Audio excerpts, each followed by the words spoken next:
subtle warning signs of an abusive relationship. I want you to be empowered to know when you could possibly be in one. We do get trained in how to look for signs of it, just subtle things, sometimes not so subtle things. I get so caught up in the middle, thinking the abuser is a coward, so don't be afraid. Thinking of drowning in those blue eyes. These abusers are very, very good at knowing what will get you back. And once you're back, the abuse always comes back. I'm losing sight cause I am falling. They're gonna get your favorite flowers. They're gonna treat your kids so well. Put out all of the fire if it gets too dark. If you are a Christian and you're listening to this, God never condones abuse. So he never wants you to stay in an abusive relationship. He loves you too much, he said. I'll be your light. Be your light. I'll be your light. It has been a hot minute since our last video on J&J House Call. I mean, we were really busy because we had, well, I retook my recertification boards and passed. That was last weekend. And then Jack and I are doing great. We're both healthy. No major medical problems this year, so we're super grateful for that. My husband is Dr. John Lucio. He is a pain management doctor and integrative medicine doctor as well.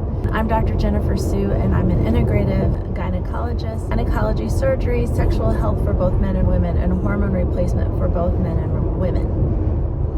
So let's start with this can happen in both men and women, and how it starts is very subtle. It's not like when you meet a person, you're going to be like, oh, right there, you're going to be abusing me in just a few months.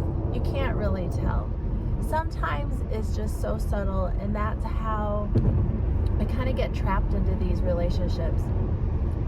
At the very end, we'll discuss why sometimes you think, why in the world do these men and women stay in these bad abusive relationships? Why don't they just leave already? Why do they stay or put up with that stuff? We'll cover that at the end. The number one sign that you are with someone that is abusing you is that you are not feeling safe with that person.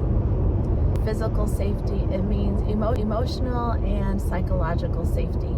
If a person accuses you of something that you had no control over, a good example would be, why do you make me do that? Why did you smile at that guy? Why did you sit next to that girl at the airport? That they make you feel that you have to control other people around you or else you're be in trouble. That is like a number one red flag. They don't have your best interests in mind, and they don't trust you.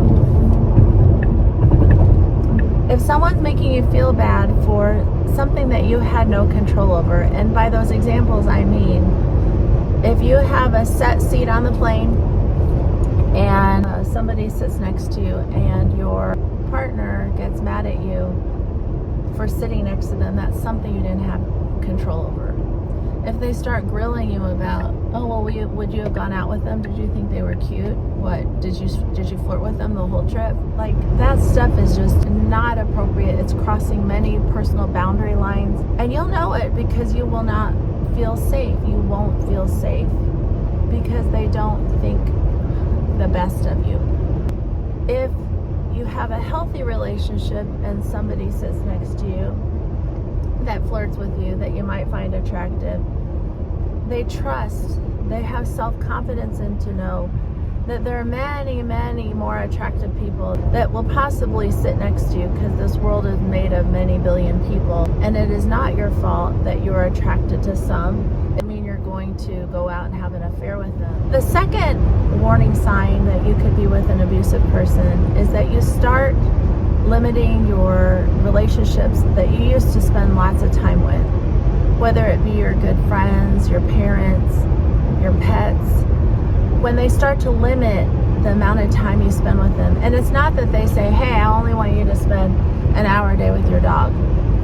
They'll make you feel bad about it. They'll say, I feel like your dog's more important than me. Look at you. Why do you spend so much time with your dog? Look at you. You're 37 years old. Why do you call your mom so much? How come you're always going over to your parents? Did you talk about me? What, did you talk about how like controlling I am? I bet you talked about that. So if you're starting to limit your interactions with people that used to be very important and key in your life, that's another big red flag. The third warning sign is that you start to have significant weight loss or weight gain, and typically that is psychological eating, or the person may be saying to you, why are you trying to lose weight? You want to look good for somebody else? Why are you trying to make me look bad? Why don't you lose some weight? Basically, their needs come before yours. A lot of people who are not in abusive relationships or have never been, what they don't understand is, why don't these people just what? Why don't they just leave? It's not that simple. The abuser is extremely good at manipulating. It's easy to say, yeah, just walk away, but when you have been abused, your self-esteem has already been beaten down, so you don't have the strength or the belief in yourself anymore that you can make it on your own. And when they've had enough, there's always a chance that they can get out, but it's going to have to be up to them. And they will find that they're a lot stronger than they ever realized. You have to learn to empower yourself, but you don't want to be you have to play the game. So you're going to have to really be careful, because the person that you once loved and you probably still love is an abuser. So if you are stashing money away secretly, don't let anyone, don't let any soul, any kid, any mom, any dad know exactly where that is, because these abusers are very good at asking other people things, and they just have a great skill at getting that out of them. And get enrolled in a R.A.D program. It's rape, abuse, aggression, rape, aggression, defense. It's self-defense. A lot of police departments will offer them, and oftentimes they secure the area, because a lot of these women and men are in abusive relationships, so they do have to secure the perimeter. So it will empower you in how to love yourself and to be strong, and to fight when you need to fight, and to learn how to hurt someone when you need to hurt someone in order to get away. You have to love yourself. If you don't love yourself, you'll always be treated like SHIT. Kids, if you have children, are watching, and they will assume that you don't love yourself, so why should they love themselves? Because they are part of you. So for the kids' sake, get out. You have more strength than you realize. Well, from J&J House Call, we hope this was helpful. If you have any questions at all, please leave them in the comments below. We cover about 1 to 2 topics a week, but we haven't in a while. So hopefully we're going to get back on track. So I probably want to say that. I didn't ask Jack when we were publishing next time. You guys have a wonderful day, and we'll see you again in our next video. If it gets too dark,